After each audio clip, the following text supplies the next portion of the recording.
sound that saved a wretch like me. Hey everyone! So I still get questions about how I make my YouTube videos. So I decided to make a video that will briefly discuss the process it takes for me to make my YouTube covers and original songs. This will not be an in-depth tutorial. However, with that in mind, I hope it sheds some light into some of your questions.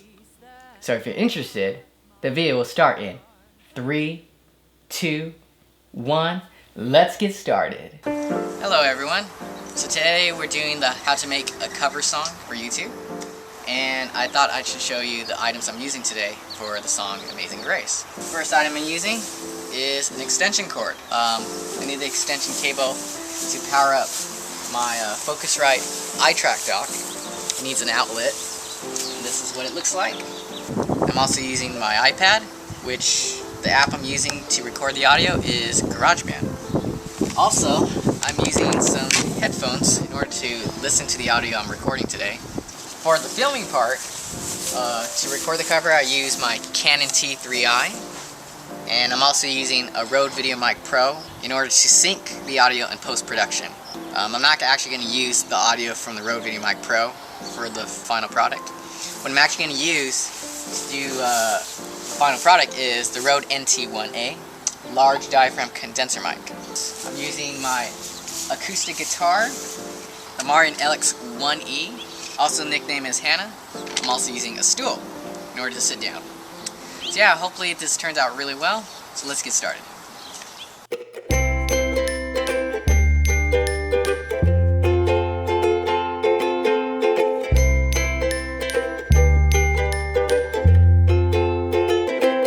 So I got everything set up to make a cover, but before I do the cover, I just wanted to say a few things that are potential hazardous problems in ruining the performance of the song. The first thing is you notice I'm outside, which is why I have the mic super close to my face, but still facing the guitar's sound hole. The reason behind that is because I want to capture more of my voice than the guitar, and more of the guitar than the outside sounds. Right now I hear a helicopter. So that's a sound that I would try to avoid. See, if I was doing a cover right now, I would do it again. So the goal here is to get as much of the cover sound. Wow, that's really loud. Yeah, more of the cover sound. I mean, me performing the cover, then... So more of me performing the song than that helicopter as a good example. That was a perfect example of what you want to avoid. So yeah, let's get started. Hopefully I'm doing 2-3 takes and not 20.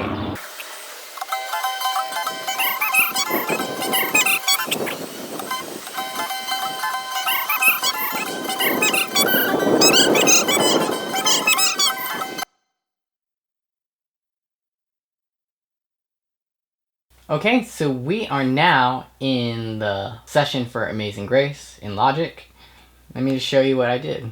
I grabbed myself an EQ plugin and I cut off the low end.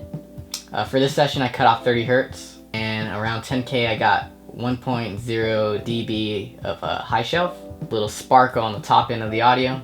So after the EQ, I use a compressor to tame some of the loud peaks. Was lost, but now. See that little blue bar jumping up and down? The compressor is knocking 6 dB audio volume down. So instead of the audio level having a section of the song super loud and the other section super quiet, the loud parts of the audio, it makes them softer and quieter, and it makes the softer peaks and makes them a little louder. So now they're like a little bit more balanced. After I tame the audio, I go into effects. I'm sending the dry signal of the audio to different buses. Specifically, I'm sending them to 5. L verb, M verb, R verb stands for left reverb, middle reverb, right reverb, and the other one's called LD, RD, which is left delay and right delay. So this is it on. I once was lost, but now am found. So after I do some effects for the audio, I go into automation. You see this the brown part of the audio form, if I press the letter A on my keyboard, it shows these yellow lines. That's me moving the volume fader manually with the mouse click. So sometimes I bring up certain phrases, or I turn down certain phrases to create some dynamics and some interest in the song.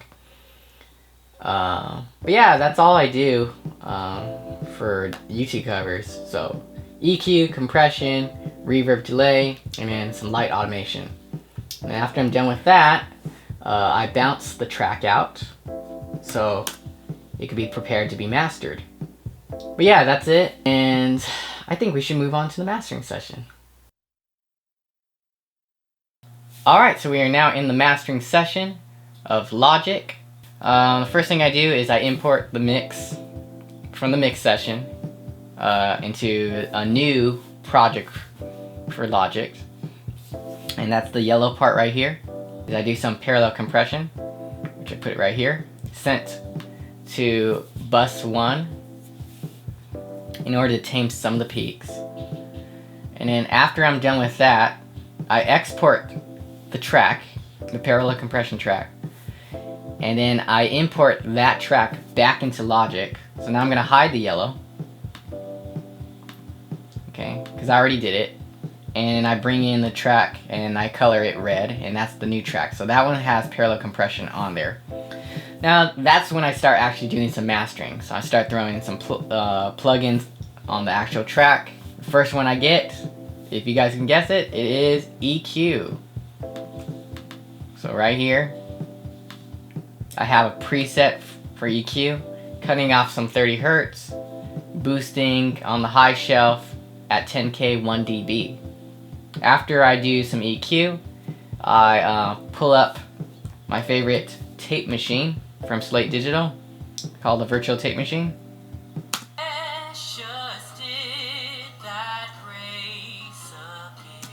It's just adding a little bit of harmonics present.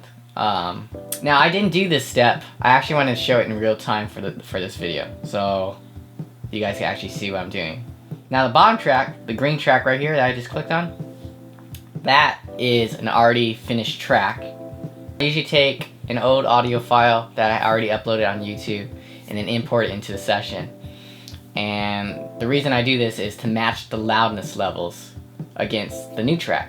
So basically, when I limit Amazing Grace, and in order to create some loudness for that song, I match the loudness to an older track. That way they're consistent. So when you're clicking on my YouTube channel videos, they're all at the same, almost at the same loudness level. Not, I click on this video from October and it sounds super low and I have to turn up the volume, and then I click on another video from March and then it's super loud.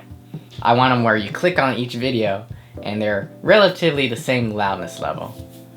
I pull out a multimeter and I'm putting it on the stereo output. It's showing the RMS meter. That's showing the average loudness level within the song. And right now it's hovering at, it looks like -25. That's really low. Whereas Thank You, when I play it, about, looks like about -9. That's where we want Amazing Grace. So now I pull out a limiter so you can see, so I could get it there. The loudness maximizer, that is a secret in getting loud videos for your YouTube videos. But anyways, I turn on the DC offset filter. It turns on the dithering system. We're gonna print the audio in 16 bits. But anyways, after that, I put on the prevent intersampling clipping, and then the margin. When we are mastering or limiting the audio peaks, if we don't set the margin, the audio is gonna hit the 0, area, and that's clipping level. We don't want that. So we want to set a ceiling, so if the audio ever gets close to 0, the audio gets stopped. And I usually put it at -2. That allows us to make it loud without it distorting the audio that we work so hard on. So I like to look for the loudest area of the song and then pull the threshold down slowly. And while looking at the multimeter, we're trying to get it to -9 or -10. Here we go.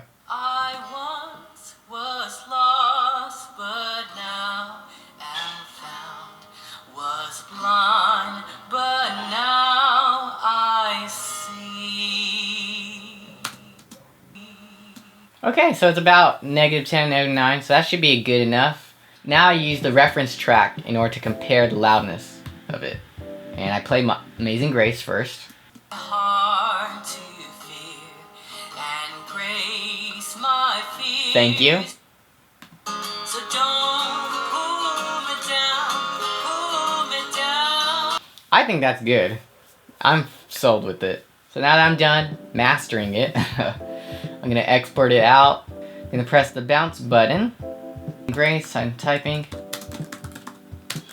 Make sure you put the wave a bit you're bouncing it out of, 16-bit resolution. And you just press enter, and it'll play the whole song live and bounce all the effects that we put on it and everything else. So we're at the final step for making a YouTube video. The first thing I do is convert the video to a native format for Final Cut Express. Canon T3i shoots out the videos in MOV format. I believe the Final Cut Express takes Apple DV NTSC format. So anyways, I drag it, drop it in the MPEG Stream clip, and then export the video from the MPEG Stream clip to my desktop. And then after I'm done with that, I go to Final Cut Express and import the videos in there as well as the mastered audio. And now I already did the video for Amazing Grace, but the first thing I do when I import the video and the audio is I start with the video first. The video shows up right here on this window, and then I'm able to drag it to the overwrite, and it'll show up onto the sequence. And then from the sequence, I double click the video, and then I add color corrector or any filters that I think are necessary. For this video, I only used the color corrector to bring up some of the mids and the whites in the picture. And then I also use the filter sharpen, which just brings up a little bit more detail in the footage. After I'm done with that, I start focusing on the audio. So I bring in the mastered audio that we just made, just drag it to the overwrite, it shows up onto the sequence, and then this is the part where I start syncing the mastered audio with the video. In the recording process, I use the Rode VideoMic Pro to record the audio. So the Rode NT1A audio we'll be using for syncing the video. I look for the first phrase and press a marker on it, and then I listen to the master audio and look for the first phrase and press a marker on it, and then I just sync the markers together. The Rode NT1A's marker and the mastered audio marker, and then I just keep moving it until it's right when they're on the same line.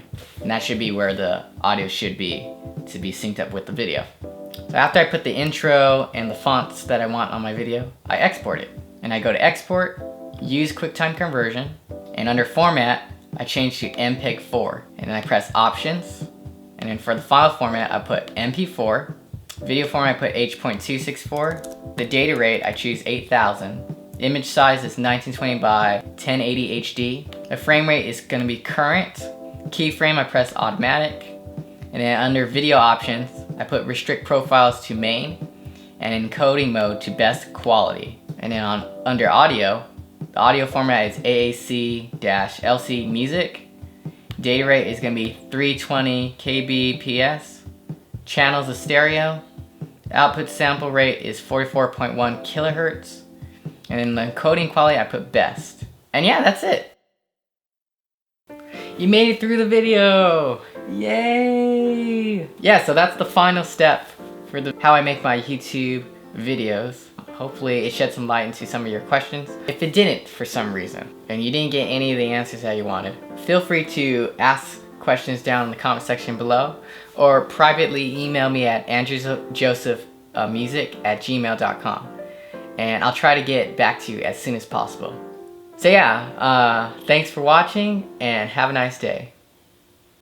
I once was lost, but now am found.